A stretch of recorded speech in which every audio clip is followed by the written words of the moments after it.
Enter English director Christopher Nolan, who at the time was only known for his psychological thrillers Memento, Insomnia, and Following. In 2002, Nolan, with screenwriter David S. Goyer, pitched an idea for a new take on the Batman franchise to Warner Brothers. By January of 2003, Nolan was hired to direct Batman Begins, a reboot of the Batman story, which completely disregarded any continuity from the previous films. The film starred Christian Bale as a much younger Batman, Michael Caine as his butler Alfred, Gary Oldman as Police Sergeant James Gordon, Liam Neeson as Ra's al Ghul, and Cillian Murphy as the psychotic Scarecrow. You need to lighten up.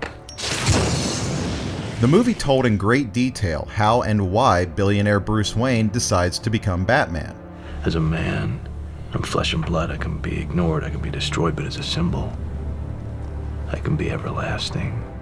All the while incorporating two major villains that were never used in any of the previous films.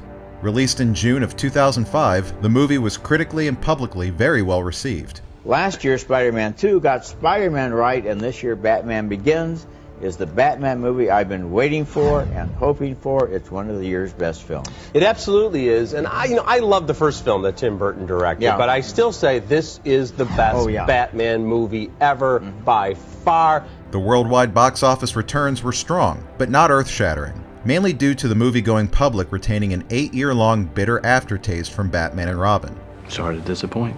However, as more people watched the film on DVD, excitement started to grow for a sequel that the ending of the film clearly promises. I'll look into it. In the summer of 2006, it was revealed that the sequel to Batman Begins would be titled The Dark Knight, and to much public surprise, it was also announced that Australian actor Heath Ledger had been cast as the Joker. What followed was 2 years of much anticipation and clever internet-based viral marketing surrounding the characters of the Joker and Harvey Dent, Gotham City's newly elected district attorney who would later become Two-Face, played by Aaron Eckhart. In December of 2007, the first full trailer for The Dark Knight was released, showcasing Ledger's Joker character in action. Evening, Commissioner.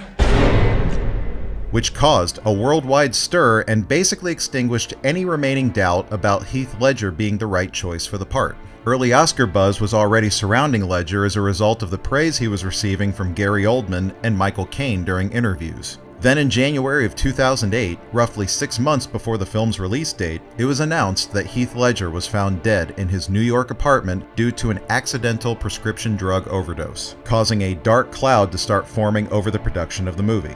Fortunately, filming had wrapped months earlier and the movie was now in the post-production phase, but still the story rocked the media, and Christopher Nolan and the rest of the cast and crew made it no secret that they were all horribly shaken by the news. The viral marketing campaign for the film continued, only now it was geared more towards the Harvey Dent character and his fictional election campaign to become Gotham's new district attorney.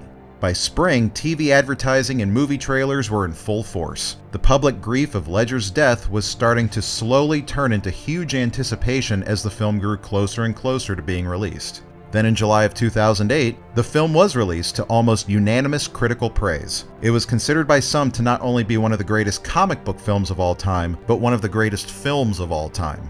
It was put at the same level as The Godfather in terms of being a full-fledged cinematic crime drama. And as expected, Heath Ledger was easily the standout, disappearing under the ghoulish makeup and haunting delivery.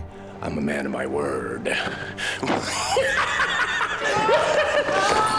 This led to him winning the Best Supporting Actor Oscar at the 2009 Academy Awards a little over 1 year after his death. Theatrically, the movie grossed over $1 billion worldwide.